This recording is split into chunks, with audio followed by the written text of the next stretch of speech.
కళకు best friend వినుకొండలో the number 1 opticals Sriranga opticals RTC bus stand ఎదురుగా Jeevalayam complex Vinukonda. Eye checkup కోసం ఇప్పుడే శ్రీరంగ ఆప్టికల్స్ ని సంప్రదించండి.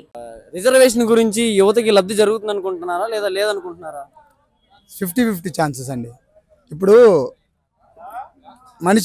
మనిషి అంతా మొత్తం ఇప్పుడు స్కూల్ ఉంది, స్కూల్ కానీ కాలేజ్ కానీ యూనిఫామ్ ఎందుకు పెడుతున్నారు? ఇప్పుడు యూనిఫామ్ ఎందుకు పెడుతున్నారు అంటే ఏ క్యాస్ట్ ఎవరో తెలియకూడదని, అట్లాంటప్పుడు జాబ్స్ ఇచ్చేటప్పుడు కూడా పర్సంటేజ్ చూడాలి. కానీ వీళ్ళు ఓసీ, వీళ్ళు బీసీ, వీళ్ళు ఎస్సీ, వీళ్ళు ఎస్టీ ఇవన్నెందుకు? పథకాలు కానీ సెంట్రల్ అయినా స్టేట్ అయినా పథకాలు కానీ జాబ్స్ కానీ ఇలా స్టేట్ సెంట్రల్ పెట్టుకున్న ఇచ్చేటప్పుడు మాత్రం వీళ్ళకి 50%, వీళ్ళకి 30%, వీళ్ళకి వచ్చేసి 1%. ఓసీలకి వీళ్ళకి ఎందుకు అంటే ఓసీల్లో హై ఎడ్యుకేషన్ లేరా, పర్సంటేజ్ ఎక్కువ వాళ్ళు లేరా, వాళ్ళకి ఎందుకు ఇవ్వట్లేదు?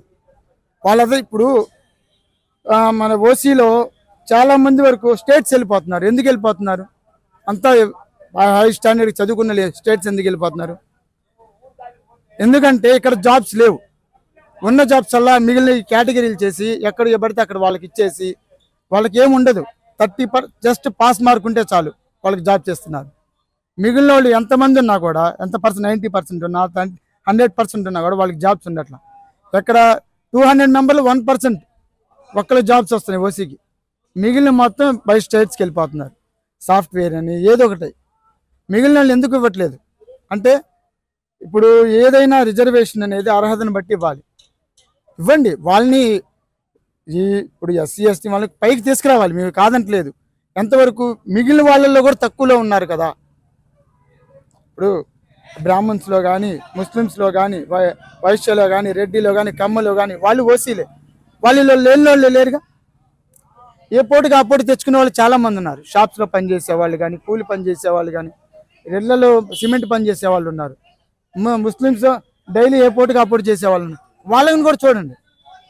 ఆ పథకాలు అనేది వాళ్ళు చూసి వాడిని అర్హతను బట్టి, అంతేకాని క్యాస్ట్ పరంగా అందరికి ఇస్తే అట్లా లోన్స్ ఇస్తున్నారు.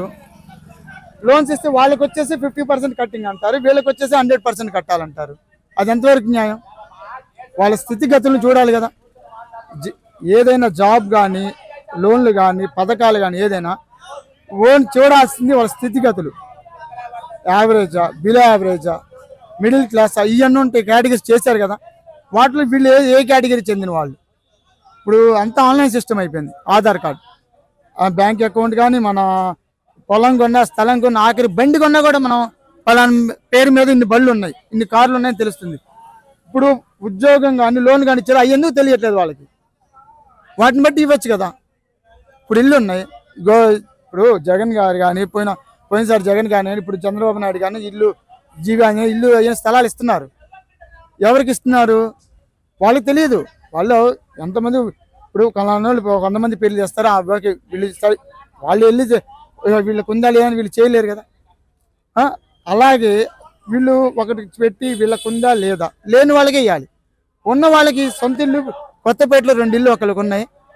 వాళ్ళకి జగన్ గారు ఉన్నప్పుడు ఇల్లు వచ్చింది, మళ్ళీ మొన్న ఇల్లు వచ్చింది. ఈ ₹1 కోటి ఇల్లు చేస్తే మళ్ళీ వాళ్ళకి ఇల్లు అవసరమా? లేని వాళ్ళకి ఇస్తే ఇవ్వదండి. అది మళ్ళీ అది క్యాస్ట్ పరంగా వచ్చింది. అదే నేను చెప్పేది, క్యాస్ట్ అనేది పక్కా పెట్టండి. వాళ్ళు క్యాస్ట్ తీసుకోండి, కానీ క్యాస్ట్ ఎక్కడ? మారుమూల మళ్ళీ ప్రాంతాలకి వెళ్ళి ఇప్పుడు ఉన్నాయి. ఇప్పుడు వీళ్ళటూరు అటు చుట్టుపక్కల తండాలు ఉన్నాయి, అక్కడికి వెళ్ళండి. అక్కడ వాళ్ళని తీసుకోండి. సిటీలో వాళ్ళకి ఎందుకు? జాబ్ చేసే వాళ్ళకి ఎందుకు? వాళ్ళకి గవర్నమెంట్ జాబ్స్ ఉంటాయి, నెలకి 1 lakh 1.5 lakh శాలరీ ఉంటుంది. వాళ్ళకి స్కీమ్లు ఎందుకండి? గవర్నమెంట్ స్కీమ్లు వాళ్ళకి ఎందుకు అవసరమా? వాళ్ళకి గవర్నమెంట్ ఇచ్చేది సరిపోవట్లేదా? అదే మెయిన్. ఎవరు లేదు ఎవరు ఉందని చూసుకొని ఆ జాబ్స్ అయినా పథకాలైనా ఇవ్వడం చేయాలి. అంతకుమించి ఏముండలేదు. దానివల్ల అది జాబ్లు మెయిన్. ఇప్పుడు ఎడ్యుకేషన్ మొత్తం బయటికి వెళ్ళిపోతుంది. మా ఫ్యామిలీలోనే ఉన్నారు, గవర్నమెంట్ జాబ్ అప్లై చేస్తే రాలేదు, వాళ్ళు స్టేట్స్కి వెళ్ళారు. 6 వెళ్ళారు, అందులో 2 మొద్దులే, మిగిలిన 4 సూపర్గా చదువుకున్నారు. ఒక ఆయన అయితే ఒకప్పుడు 10th ఇంటర్లో స్టేట్ ఫస్ట్, ఆయనే వెళ్ళిపోయాడు. ఆయనకి జాబ్ రాలేదు. ఎందు మరి అంటే ఆయన పనికి రాడు. ఆయన స్టేట్లో ఫస్ట్ వచ్చిన ఆయన ఏది గవర్నమెంట్ జాబ్ పనికి రాలేదా? చెప్పండి. ఇదే చూసుకోవాల్సింది. మెయిన్ జాబ్స్ వచ్చే పర్సంటేజ్ కేటగిరీలు కాదు, రిజర్వేషన్లు కాదు. వాళ్ళకి రిజర్వేషన్లు ఇవ్వండి కొంతవరకు. మిగిలిన వాళ్ళు కూడా చూడండి. మిగిలిన వాళ్ళు మనుషులే, వాళ్ళు మనుషులే. మిగిలిన వాళ్ళు వేరే వాళ్ళు కాదు. వాళ్ళ పర్సంటేజ్ చూసిన పర్సంటేజ్ని బట్టి కొన్ని జాబ్స్కి పర్సంటేజ్లు క్వాలిఫికేషన్ అనేది ఉంటుందిగా. ఆ క్వాలిఫికేషన్ పర్సంటేజ్ చూసుకొని ఇవ్వాలి. కానీ లోన్స్ అయినా పథకాలైనా కొద్ది చూసుకొని, ఇళ్ళు అయినా ఏదైనా గవర్నమెంట్ అనేది కొద్ది లోతుగా ఇన్వాల్వ్ అయ్యి లేని వాళ్ళకి ఇవ్వడం చూసుకోమని చెప్తామండి. అంతమించి ఏం లేదు.